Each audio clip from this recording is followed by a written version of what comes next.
Welcome, listeners, to the very first episode of Luna's Crypt, a biweekly journey into the strange, the eerie, and the unsettling. I'm your host, Luna, and every 2 weeks we'll be unlocking the secrets of Luna's Crypt, where forgotten stories of terror and the unknown are kept. These tales have been buried deep, waiting to be unearthed and shared with those brave enough to listen. If you're a lover of the macabre, a seeker of chills, or simply someone looking for a dark escape, you've come to the right place.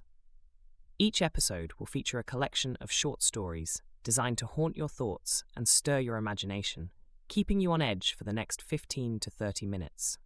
Some will be eerie, others disturbing, but all of them are treasures hidden within Luna's Crypt. For our debut, we have 3 chilling tales lined up.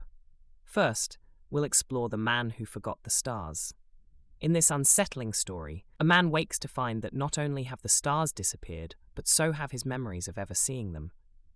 As his world unravels, he begins to realize that forgetting is far worse than remembering. Next, we delve into the forgotten sky.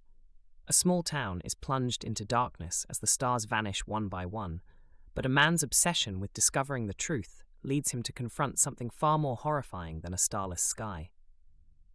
Finally, we'll end with The Eyes That Watched. A woman, seeking solitude in an old house, soon realizes that some things from the past refuse to stay buried. A faint tapping in the night is only the beginning, as she uncovers the sinister presence watching her every move. So, dim the lights, sit back, and prepare yourself as we open the crypt. Welcome to Luna's Crypt. The Man Who Forgot the Stars. In a small town nestled between the mountains, where the nights were dark and the air was crisp, there lived a man named Elias who had forgotten the stars. It wasn't a sudden thing, rather a slow slipping away of something once known. As a child, he would lie on the grass outside his home, tracing constellations with his finger, whispering their names into the cool night air. He had once known every pattern, every glimmer that marked the night sky. But life, as it often does, took over. Elias became a man who no longer found time for the stars. He worked long hours in the local factory, toiling by day and sleeping by night, his days filled with the mundane rhythms of routine. Nights were no longer a time for wonder, but for rest. And so, the stars began to fade from his memory. It wasn't until his 40th birthday that Elias noticed their absence. That night, as he walked home from the factory, he looked up at the sky out of habit. The inky blackness stretched above him, but instead of familiar lights twinkling back, there was nothing. No stars, no constellations, just emptiness. Startled, he blinked and looked again. Surely they were there, but the sky remained blank. He rubbed his eyes, wondering if his vision was failing him, but when he looked once more, the sky was still a void. Elias felt a chill run down his spine. The stars had always been there. Always. He hurried home, his heart pounding, hoping that perhaps it was just an odd night. The clouds, perhaps, were hiding them. Or maybe the light from the factory had dimmed them. But as the nights passed, the stars did not return, at least not for him. Others in the town could still see them. His neighbor, old Mrs. Harris, commented on how bright the sky had been lately. The children in the park pointed at the Big Dipper and Orion's belt. But for Elias, the stars were gone. He visited doctors, fearing some strange ailment had taken his sight, but each one assured him his vision was perfect. The stars, they said, were still there. It was Elias who had forgotten how to see them. In desperation, Elias started to search for answers beyond medicine. He turned to old books, folklore, and legends. He learned of ancient tales where the stars were not just balls of gas in the sky, but spirits, guardians of the night. In one story, it was said that if a man turned away from the stars for too long, they would turn away from him. Elias became obsessed. Each night, he stood in his yard, staring up at the blank sky, trying to will the stars back into his life. He spoke to them, pleaded with them, and begged for their return. But the heavens remained silent. Weeks turned into months, and Elias's despair deepened. The townsfolk began to whisper about him. The Man Who Forgot the Stars, they called him. Children would giggle and point as he walked past, and even Mrs. Harris had stopped visiting, worried about his growing obsession. One night, as Elias sat in his yard, eyes fixed on the sky, something strange happened. A single star appeared. It was faint, barely visible, but it was there. Elias gasped, his heart racing. He reached out, as if trying to grasp the star with his hand, and for the first time in months he smiled. The next night, there were 2 stars, then 3. Slowly, over the course of weeks, the stars began to return, each one brighter than the last, until the sky was once again filled with constellations. Elias had regained what he had lost, but the stars had not come back freely. Elias knew, deep down, that there had been a price. He had learned too late that the stars were not merely lights in the sky, but something more, something ancient, powerful, and vengeful. As the stars returned, so did the dreams. Strange, vivid dreams of floating through space, surrounded by glowing figures. They spoke in a language Elias couldn't understand, but their intent was clear. They were watching him, waiting. One night, as Elias lay in bed, he heard a voice, a soft, whispering voice that seemed to come from everywhere and nowhere all at once. "You wanted the stars," it said, "and now you belong to them." Elias tried to scream, but no sound came. The room grew cold, and the air around him seemed to thicken, pressing in on him from all sides. The stars outside his window flickered, pulsing like a heartbeat. The next morning, Elias was gone. His house stood empty, his bed untouched. The townsfolk searched for days, but there was no trace of him. Only the stars remained, twinkling in the night sky, brighter than they had ever been before. Some say that if you stand in Elias's yard on a clear night, you can see a new constellation, a man, arms outstretched, forever reaching for the stars he once forgot.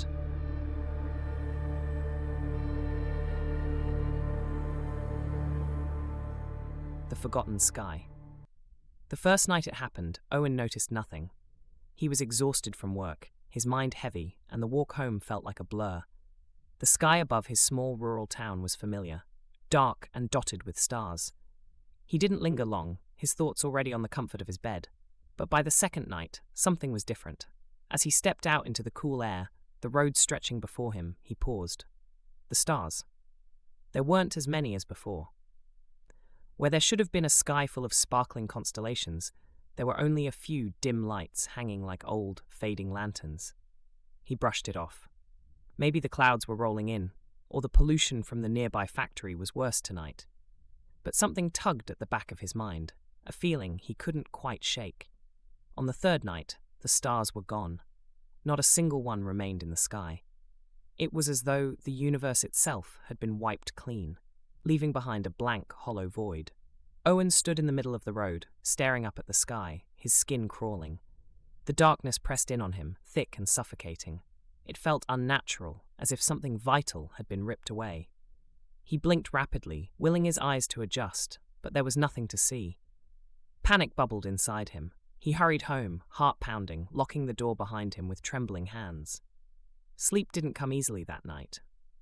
When it did, his dreams were plagued by visions of the sky, dark, endless, and watching. By the fourth night, the whole town had noticed. The sky was wrong. Not just empty, but broken. It felt like something was missing. A piece of reality itself had been stolen, leaving behind a vast, hungry void. People whispered in hushed voices, avoiding the night as much as possible. The darkness seemed deeper than it should be, as if it were alive, waiting to swallow anything that dared to look too long. Owen, however, couldn't stop himself. The empty sky called to him. Every night, he found himself outside, staring up into the blackness, hoping for the stars to return. He didn't know why, but the thought of their absence gnawed at him, clawing at his sanity. Then came the fifth night. It started with a low hum, so faint he thought he imagined it. But as the night wore on, the sound grew louder, buzzing in his ears, vibrating in his chest. He looked around, but no one else seemed to hear it. No one else had noticed. And then he saw them. At first, Owen thought his eyes were playing tricks on him. Tiny pinpricks of light shimmered in the distance, faint and cold, like the ghost of a forgotten star. But they weren't stars. They were too close, too alive. They pulsed with an eerie rhythm, moving in unison, floating just beyond the horizon. As he watched, the lights grew brighter, closer. His breath caught in his throat as they slowly descended, flickering like dying embers. They circled overhead, and Owen realized with a growing sense of dread that they weren't lights at all. They were eyes, thousands of them, hollow, lidless eyes, burning with a sickly white glow. They hovered above him, blinking in and out of existence, watching with a cold, detached curiosity. The hum grew louder, more insistent, as if it were coming from the very air itself. Owen's heart raced, his feet frozen to the ground. He wanted to run, to scream, but his body refused to obey. The eyes were everywhere now, filling the sky, staring down at him with a hunger that felt ancient. Suddenly, the hum stopped. The world fell silent, and for one brief, terrifying moment, Owen felt utterly alone. Then, in unison, the eyes began to blink. Each blink was a slow, deliberate act, as if the sky itself was breathing. Owen's vision blurred, his head spinning as the air around him grew thick with an overwhelming sense of dread. His legs buckled beneath him, and he collapsed to the ground, gasping for breath. The eyes remained fixed on him, their empty gaze piercing his very soul. He could feel them probing his mind, sifting through his memories, his thoughts, as if searching for something. Every blink brought a wave of nausea, each pulse of light a tug at the edges of his consciousness. Owen tried to crawl away, his fingers digging into the cold dirt, but the weight of their stare held him down. He could feel them inside his head now, whispering, murmuring in a language he couldn't understand. Then, as quickly as they had come, the eyes began to fade. One by one, they blinked out of existence, leaving behind only the empty sky and the sound of his own ragged breathing. For a moment, Owen thought it was over. He dared to hope that whatever they were had gone. But then he felt it. A single, burning sensation on the back of his neck. He reached up with trembling fingers and touched his skin. It was wet. His hand came away stained with blood, but there was no wound, no cut. Just a faint throbbing pain, a reminder that the eyes had left something behind. Owen stumbled to his feet, his legs weak, and rushed back home. He slammed the door behind him, his body shaking uncontrollably. In the dim light of his bathroom mirror, he turned to look at the back of his neck. What he saw made his blood run cold. There, etched into his skin, was a mark, a small circular burn, almost like an eye. It pulsed faintly with a sickly light, the same eerie glow he had seen in the sky. Owen collapsed onto the floor, unable to tear his gaze away from the reflection. The stars were gone, but the eyes, their eyes, had claimed him. He was marked, chosen, forever bound to the darkness. From that night forward, Owen never saw the stars again. Only the eyes, always watching, waiting for the day they would return to take what they had left behind.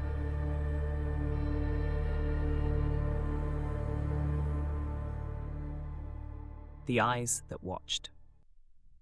Elaine stood outside her new home, an old Victorian house with peeling paint and creaky shutters. It had been abandoned for years, left to decay on the outskirts of town, until she stumbled upon it. For some reason, she felt drawn to the place. Despite the warnings from the locals about its tragic history, a fire had claimed the family that once lived here, and since then, it had remained untouched. When she first saw it, Elaine knew it was perfect for her quiet, reclusive life as a writer. The silence was comforting, and the isolation gave her space to breathe. But as she turned the key in the door for the first time, a faint shiver crawled up her spine. The air inside was thick, almost oppressive, as if it hadn't been disturbed in years. She brushed it off as nerves. The first few nights were uneventful, though the house had its quirks. The occasional creak in the floorboards, the distant sound of the wind rattling the windows. It wasn't until the third night that she heard it, a soft tapping, almost like fingers gently brushing against the window pane. Elaine sat up in bed, listening intently, her heart pounding. She waited, straining her ears. The sound came again. Tap, tap, tap. So faint she wondered if she was imagining it. Gathering her courage, she tiptoed to the window and peered outside. Nothing.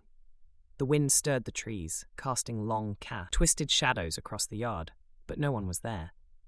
She told herself it was just the house settling, the old glass rattling in its frame. But when she crawled back into bed, the uneasy feeling lingered, curling at the edges of her mind. The tapping returned the next night, more insistent this time. And it wasn't just at the window. It seemed to come from the walls, from the ceiling surrounding her. Elaine's sleep grew fitful, her dreams filled with shadowy figures watching her from darkened corners. Every time she awoke, the sound followed. Tap, tap, tap, like fingernails brushing against the wood. She began to feel watched, as though the house itself had eyes. Her writing suffered. The once peaceful silence now felt suffocating, the walls closing in around her. And the tapping, It never stopped. One night, fed up with the constant noise, she grabbed a flashlight and marched around the house, checking every window, every corner. She was determined to find the source. As she entered the small attic, a cold breeze hit her face. She turned, shining her light around the room, until the beam caught something in the far corner, a dusty, cracked mirror. She approached it, her footsteps slow, her breath shallow. The mirror was old, with a dark, grimy surface, but something about it made her hesitate. It seemed out of place, like it didn't belong. When she raised the flashlight to it, she froze. In the dim reflection of the mirror, behind her own image, she saw them. Two pale, hollow eyes staring back at her.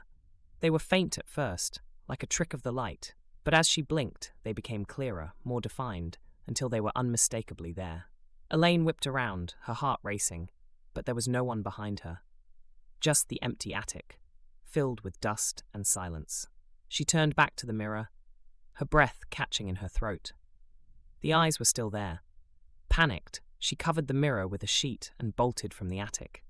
But that night, the tapping grew louder, more desperate. It wasn't coming from the windows anymore. It was coming from the attic, from behind the mirror. Something wanted out. Elaine couldn't ignore it anymore. The house, whatever it was, had awakened. The eyes in the mirror weren't a figment of her imagination. They were real, and they were watching her. Every night, she dreamed of those pale eyes, of something clawing its way out of the mirror, reaching for her. The final night was the worst. She woke to the sound of the mirror cracking. The tapping had become a violent banging, and when she rushed to the attic, the sheet she had thrown over the mirror lay on the floor, torn and frayed. The mirror itself was split, the glass fractured in jagged lines, but the eyes, they were gone. The air felt wrong, thick with a presence that made her skin crawl, and then she saw it, the shadow of something moving in the reflection, something shifting behind her. Before she could react, a cold hand brushed her shoulder. Elaine screamed and ran. She left the house that night, never looking back. The house still stands, untouched once again. But those who pass by at night swear they can hear it, the faint sound of tapping, and if you're brave enough to look through the windows, you might just catch a glimpse of the eyes that watch from the shadows.